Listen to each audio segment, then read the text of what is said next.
Colonoscopy என்னங்க doctor அப்படின்னா ஸ்கோப்பினாலே எல்லா விஷயத்தையுமே உள்ள ஏதோ ஒரு கருவி மூலியமாக உடம்புக்குள்ளார போய் பார்க்கறது தான். லைக் எண்டோஸ்கோப்பினா வாய் வழியாக விட்டு பார்க்கறது, பிராங்கோஸ்கோப்பினா நுரையீரலில் இருக்கிற குழாய்க்குள்ளார போய் பார்க்கறது, ஓட்டோஸ்கோப்பினா காது வழியாக பார்க்கறது, ஆப்தால்மோஸ்கோப்பினா கண்ணுக்குள்ளார பார்க்கறது.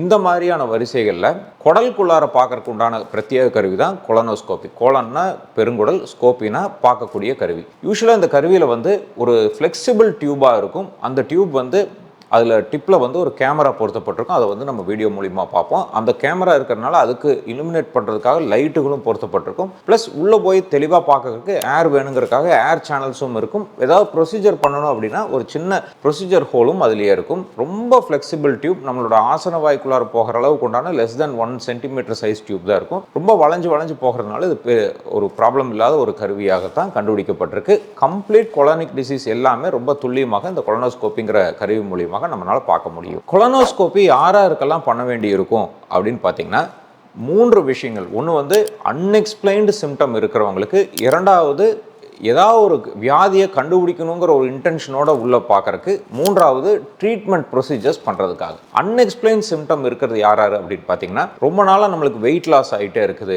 ஏதோ ஒரு இடத்துல இருந்து ப்ளீடிங் ஆகுது, இல்லைன்னா சளி கலந்த மாதிரி வருது, இல்லை மோஷன் ரொம்ப டார்க் பிளாக்காக அப்பப்போ வந்துட்டுருக்கு அப்படிங்கிறவங்க. இன்னொன்று ஆல்டர்ட் பவுல் ஹேபிட்ஸ், திடீர்னு கான்ஸ்டிபேஷன் ரொம்ப நாளாக இருக்குதுங்க டாக்டர், இல்லைன்னா ஃப்ரீக்வன்சி ஆஃப் ஸ்டூல்ஸ், அடிக்கடி மோஷன் போயிட்டே இருக்குது அப்படிங்கிறது, இல்லைன்னா மோஷன் வரும்போது ரொம்ப அப்டவுனல் கிராம்பாய் வருதுங்க அப்படிங்கிறது. இன்னொன்று வயிற்றுல எனக்கு ஏதோ ஒரு விஷயங்கள் சரியாக படல, பவல் மூமெண்ட்ஸ் கரெக்டாகவே இல்லை, எனக்கு ஒரு மாதிரி இருக்குது அப்படின்னு நிறைய அன்எக்ஸ்பிளைன்டு சிம்டம்ஸ் வச்சுருக்கிறவங்க கம்பல்சரி கொலனோஸ்கோபி பண்ணிக்கணும். இரண்டாவது டயக்னோசிஸ்க்காக சில வியாதிகள், அதாவது பிளட் இன் ஸ்டூல்ஸ் வந்துச்சுன்னா ஹெமராய்ட்ஸ் இருக்குதா, பைல்ஸ் இருக்குதா, அல்சரேட்டிவ் கோலைட்டிஸ் இருக்குதா, பாலிப்ஸ் இருக்குதா, இல்லை நிறைய பேர் ஃபேமிலியில் தொட்டு கொலானிக் கேன்சர்ஸ் வந்துட்டு இருக்கும், அவங்களுக்கு சின்ன வயசுலேயே அந்த குடும்பத்தில் கேன்சர் இருக்குதான்னு பார்க்கறதுக்கு, ஃபேமிலியில் அடினோமேட்டஸ் பாலிபோசிஸ்னு ஒரு கண்டிஷன் இருக்குது, அவங்க பார்க்கறதுக்காக, ப்ளஸ் ஏதாவது ஒரு வகையான கிரான்ஸ் டிசீஸ் இல்லை ஐபிஎஸ், இது எல்லாமே டயக்னோஸ் பண்ணுறதுக்காக கொலனோஸ்கோபி மிக முக்கியமாக யூஸ் பண்ணுறோம். சரிங்க டாக்டர், ட்ரீட்மெண்ட் அப்படின்னா இதுலேயே ட்ரீட்மெண்ட்டும் பண்ணலாமா அப்படின்னா கண்டிப்பாக பண்ண முடியும்.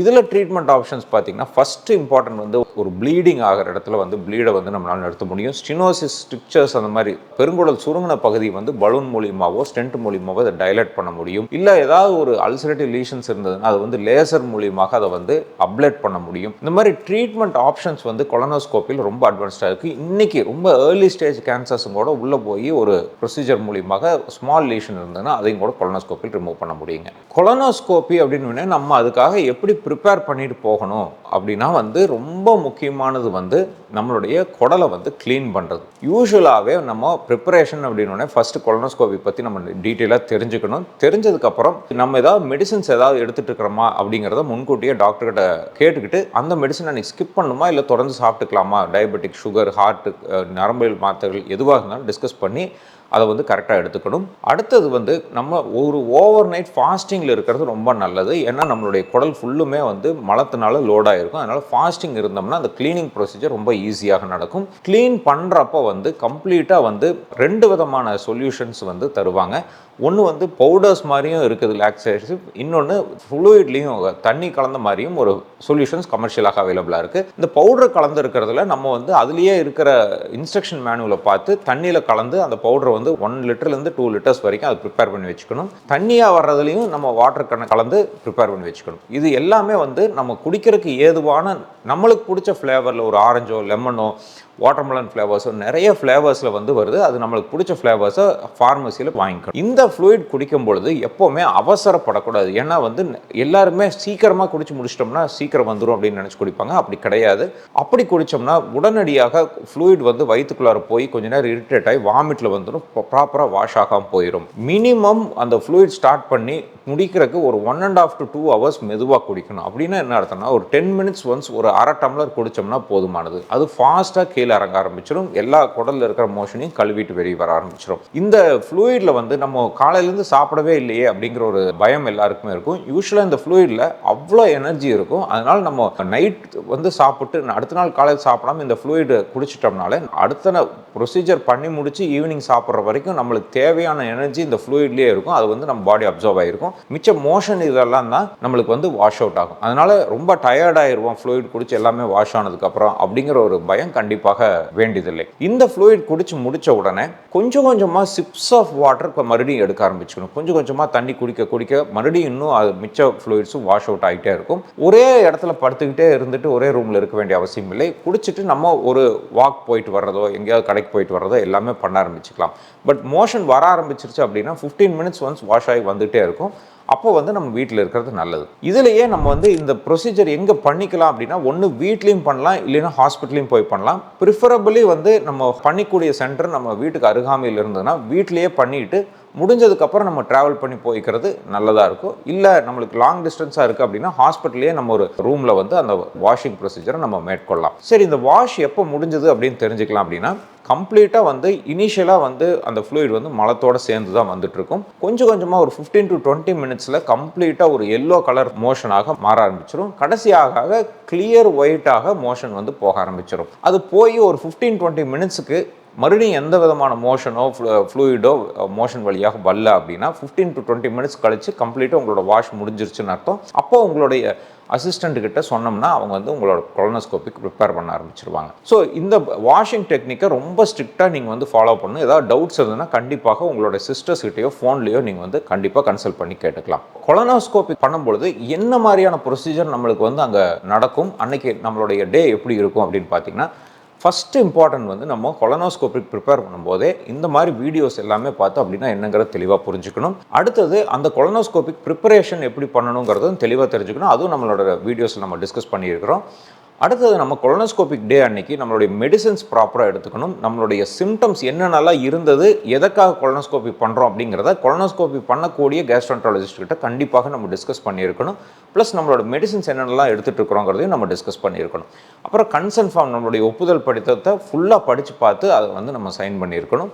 அடுத்தது அந்த அன்னைக்கு வந்து நம்ம என்ன டைப் ஆஃப் அனஸ்தீஷியா நம்மளுக்கு கொடுக்க போகிறாங்கங்கிறதையும் தெளிவாக தெரிஞ்சிருக்கணும். யூஸ்வலாக நாங்கள் பண்ணுற கொலனோஸ்கோப்பியில் அனஸ்தீஷியா 90% யூஸ் பண்ணுறதே கிடையாதுங்க. அதனால் ரிக்கவரி வந்து ரொம்ப ஃபாஸ்ட்டாக இருக்கிறத நாங்கள் ரெகுலராக பார்க்குறோம். பட் நிறைய சென்டர்ஸில் அனஸ்தீஷியா கொடுத்து பண்ணும்பொழுது டைப் ஆஃப் அனஸ்தீஷியாவை நம்ம தெரிஞ்சு வச்சுக்கிறது மிக முக்கியம். அனஸ்தீஷியா கொடுக்கறதுக்கு முன்னாடி அனஸ்தட்டிஸ்ட்கிட்டையும் ஒரு வார்த்தை நம்ம பேசுகிறது நல்லது. கொலனோஸ்கோப்பி வந்து யூஸ்வலாக இடது பக்கம் ஒரு கழிச்சு படுக்கிற மாதிரி தான் இருக்கும். அந்த கொலனோஸ்கோப்பி வந்து ஒரு சின்ன மெல்லிய டியூப் தான், லெஸ் தென் 1 சென்டிமீட்டர் சைஸ் தான் இருக்கும். அதனால் ஆசனவாய் பகுதியில் ஈஸியாக உள்ளே போயிடும். ஆசனவாய் பகுதியிலையும் பெயின் இல்லாமல் இருக்கிறதுக்கு நிறைய க்ரீம்ஸ் எல்லாமே அவங்க கொடுத்துருப்பாங்க. அதனால் அது வந்து ஃப்ரீ ஆயிடும். அதே மாதிரி நம்ம க்ளோத்ஸ் வந்து ரொம்ப ஈஸியாக நம்மளுக்கு கம்ஃபர்டபுளான க்ளோத்ஸை வந்து நம்ம வேர் பண்ணிட்டு போகிறது மிக முக்கியம். நம்ம கொலனோஸ்கோப் பண்ணிட்டு இருக்கும்போது அனஸ்தீஷியா கொடுத்துருந்தாங்கன்னா நம்மளுக்கு ஒரு தூங்கிய நிலைக்கு நம்ம போயிடுவோம். இல்லை அவேக்காக இருக்கும் பொழுதும் நம்மளுக்கு வந்து அந்த ஃபீல் பண்ண முடியும். கொலனோஸ்கோப்பியில் உள்ள திரும்புறது, காற்று ஃபீல் பண்ணுறது, காற்று கம்மியாகிறது, இது எல்லாமே நம்ம ஃபீல் பண்ண முடியும். ப்ளஸ் கொலனோஸ்கோப்பி பண்ணிட்டு இருக்கிறதையும் எங்கள் சென்டர்ஸ்ல எல்லாம் டைரெக்டாகவே நீங்கள் வந்து வீடியோ மூலியமாக லைவாக அதை வந்து பார்த்துக்கிட்டே கூட நீங்கள் பண்ணிக்க முடியும். ஸோ இந்த கொலனோஸ்கோப்பி கம்ப்ளீட்டாக it is 1.5 metre length tube. கம்ப்ளீட்டாக உள்ளே போயிட்டு வெளியே வரும்போது தான் எல்லா இமேஜஸும் கேப்சர் பண்ணிட்டு வருவோம். கொலனோஸ்கோப்பி முடிஞ்சோடனே மோஷன் வர்ற மாதிரி நம்மளுக்கு ஒரு ஃபீலிங் இருக்கும். அந்த ஃபீலிங்கை வந்து தவிர்த்துக்கிறதுக்கு ஏர் தான் அதுக்கான காரணம். ஏரை அடக்கி வைக்காம இம்மிடியட்டாக ரெஸ்ட் ரூம் போய் கம்ப்ளீட்டாக ஏரை வந்து வெளியேற்றிட்டோம்னா உடனடியாக நம்ம ஃபாஸ்ட்டாக ரிகவர் ஆயிடுவோம். ஸோ இது முடிஞ்ச உடனே ஒரு 15 மினிட்ஸில் உங்களுடைய ரிப்போர்ட்ஸ் ரெடியாக இருக்கும். ரிப்போர்ட்டோட உங்களுடைய கன்சல்டண்ட்டை இம்மீடியட்டாக கன்சல்ட் பண்ணி என்னென்ன மாதிரி மெடிசன்ஸ் எடுத்துக்கணும், என்னென்ன டிசீஸ் கண்டுபிடிக்கப்பட்டது எல்லாமே தெரிஞ்சுக்கிறது மிக முக்கியம். எல்லாத்துக்கும் மேலே கொலானிக் வாஷ் கொடுக்கும் பொழுது நம்மளுடைய குட் பாக்டீரியாஸ் எல்லாமே வாஷ் அவுட் ஆகிருக்கும். அதனால் எல்லா கொலனோஸ்கோபிக்கு அப்புறமும் ப்ரோபயோட்டிக் அண்ட் ப்ரீபயோட்டிக் டேப்லெட்ஸை 5 to 7 days கம்பல்சரி எடுத்துக்கிறது நல்லது. அப்போனா தான் மறுபடியும் குட் பாக்டீரியா வந்து நம்மளுடைய இன்டெஸ்டைனில் வளர ஆரம்பிக்கும். கொலனோஸ்கோபி பண்ண உடனே நம்மளுடைய ரிக்கவரி எப்படி இருக்கும் டாக்டர் அப்படின்னா, யூஸ்வலாக வந்து அந்த செடேஷன் ஒரு மைல்டு மயக்க நிலைக்கு பண்ணுவோம். அந்த மாதிரி பண்ணியிருந்தால் ஃபியூ மினிட்ஸ் ஆர் ஹவர்ஸ் வந்து கண்டிப்பாக ஒரு அப்சர்வேஷனில் இருக்கணும். ஒரு ஐசியூ மானிட்டரிங்கில் இருக்கிறது மிக நல்லது. அதுலேருந்து ரிகவர் ஆனதுக்கப்புறம் வயிறு வந்து ஒரு மாதிரி டிஸ்கம்ஃபர்ட்டாக சில பேர்த்துக்கு ஃபீல் பண்ணலாம். அந்த ஏர் இருந்தது, டேர்னிங் பண்ணுறது, இதெல்லாமே அது எல்லாமே ஃபியூ ஹவர்ஸில் வந்து போயிடும். அதுக்கப்புறம் வந்து பசி எடுக்க ஆரம்பித்தோடனே நல்லா சாப்பிட்லாம். ஃபஸ்ட்டு லிக்விடாக எடுத்துக்கிறது நல்லது, அதுக்கப்புறம் சாலிடாக எடுத்துக்கலாம். ஒரு 1 வீக்குக்கு வந்து ஒரு எக்ஸ்ட்ரீம் ஆஃப் டயட்ஸ் அவாய்ட் பண்ணுறது நல்லது. ஏன்னா குட் பாக்டீரியாஸ் எல்லாமே வாஷ் ஆகிருக்கும். அதனால் வெளியே சாப்பிட்றது, நான்வெஜ் சாப்பிட்றது இதெல்லாமே அவாய்ட் பண்ணிவிட்டு ப்ரீபயோட்டிக்ஸ் அண்ட் ப்ரோபயோட்டிக் டேப்லெட்ஸை வந்து எடுத்துக்கிறது பவலை வந்து மறுபடியும் ரீசெட் பண்ணுறதுக்கு ரொம்ப யூஸ்ஃபுல்லாக இருக்கும். கொலனோஸ்கோபி முடிஞ்சதுக்கப்புறம் நம்ம மோஷன் போகும்போது நல்ல ஏர் நிறையா பிரியும். அது எல்லா ஏரையும் பிரிஞ்ச விட்டுட்டு ஏதாவது ப்ளீடிங் ஆகுதா, ஒரு டிஸ்கம்ஃபர்ட் இருக்கா எல்லாமே பார்த்துட்டு அதுக்கப்புறம் டிஸ்சார்ஜ் ஆகி போகிறது மிக நல்லது. எங்கள் சென்டர்ஸ் மாதிரி சென்டர்ஸில் டே கேர் சர்ஜரியில் பண்ணும்பொழுது அதுக்கு அனஸ்தீஷியா செடேஷன் எல்லாமே இல்லாத பண்ணுறதுனால ஒரு 15 to 20 மினிட்ஸ் ப்ரொசீஜர்லேயே அது வந்து ஃபாஸ்ட்டாக ரிகவர் ஆகிடுறாங்க. இம்மீடியட்டாக ஒரு 20-30 மினிட்ஸ்லேயே அவங்க நடந்து வீட்டுக்கு போகிற அளவுக்கு ஃபாஸ்ட் ரிகவரி இருக்கிறதுனால நாங்கள் யூஸ்வலாகவே ஐவி செடேஷன் அனஸ்தீஷியாவை அவாய்ட் பண்ணிக்கிறோம். இதுக்கு பதிலாக எங்களுடைய டெக்னிக்ஸ் ஆஃப் கொலனோஸ்கோபி அவ்வளோ அட்வான்ஸ்டாக இருக்கிறதுனால அது ஒரு பெயின்லெஸ் ப்ரொசீஜராகவே டேக்கராக எண்டோஸ்கோபி எப்படி பண்ணிட்டு போகிறாங்களோ அந்த மாதிரி பண்ணிட்டு போக முடியுதுங்க. கொலானிக்கு ப்ராப்ளம் எல்லாமே பெருங்குடலில் இருக்கிற பிரச்சனை எல்லாம் கண்டுபிடிக்கிறதுக்கு கொலனோஸ்கோப்பின்னு எனக்கு பயமாக இருக்குங்க டாக்டர், அது பெயின்ஃபுல்லாக இருக்குமா, என்ன அட்வான்டேஜஸ் இருக்குது, இதுக்கு பேசாமல் கேப்சூல் எண்டோஸ்கோப்பின்னு சொல்கிறாங்க, இல்லை சிடி கொலனோகிராஃபின்னு சொல்கிறாங்க, எம்ஆர்ஐ சொல்கிறாங்க, இந்த மாதிரி நிறைய விஷயங்கள் சொல்கிறாங்க. அந்த டெஸ்ட் மூலியமாக ஏதாவது கண்டுபிடிக்க முடியுமா, எனக்கு இது வேண்டாமே அப்படின்னு நீங்கள் நினச்சிங்கன்னா கண்டிப்பாக அது தவறு. கொலனோஸ்கோப்பி ஒரு பெயின்லெஸ் ப்ரொசீஜர், 15 மினிட்ஸ் ப்ரொசீஜர். இது எல்லாத்துக்கும் மேலே கொலனோஸ்கோப்பி வந்து ரியல் டைமாக கேமரா மூலியமாக பெருங்குடலில் இருக்கிற எல்லா விஷயங்களையும் டைரெக்டாகவே விஷுவலைஸ் பண்ண முடியும். மிச்சம் எந்த மொடாலிட்டிலையுமே அந்த மாதிரி பண்ண முடியாது.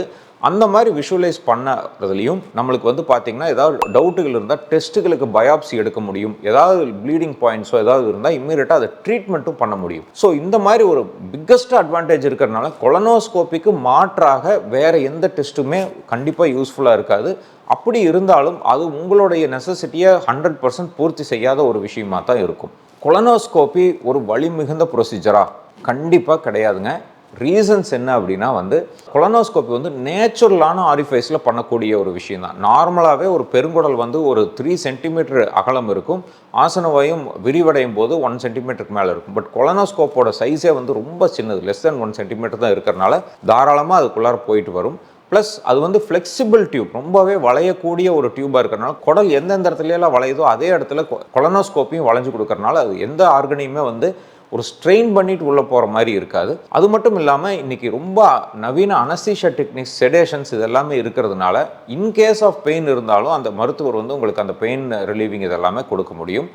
ஆசனவாய் பகுதியிலையும் நிறைய அனஸ்தட்டிக் ஜெல்லுகள் வந்து அப்ளை பண்ணிட்டு தான் இந்த ப்ரொசீஜரே ஸ்டார்ட் பண்ணுவாங்க. அதனால் அந்த பெயின் பேட்டர்னும் இருக்கிறதுக்கான வாய்ப்புகள் கிடையாது. ஒன்று நீங்கள் அந்த ஏர் இன்ஃப்ளேட் பண்ணும்போது ஒரு மாதிரி வயிறு உப்புசமாகிற மாதிரி ஒரு ஃபீலிங் மட்டும் தான் பண்ணுவீங்க. அதுவும் ஓரிரு நிமிஷங்களில் அந்த ப்ரொசீஜர் முடிஞ்சோடனே அந்த ஏர் எல்லாமே வெளியே வந்துடுறதுனால அந்த ஒரு டிஸ்கம்ஃபர்ட்டும் கண்டிப்பாக இருக்காது.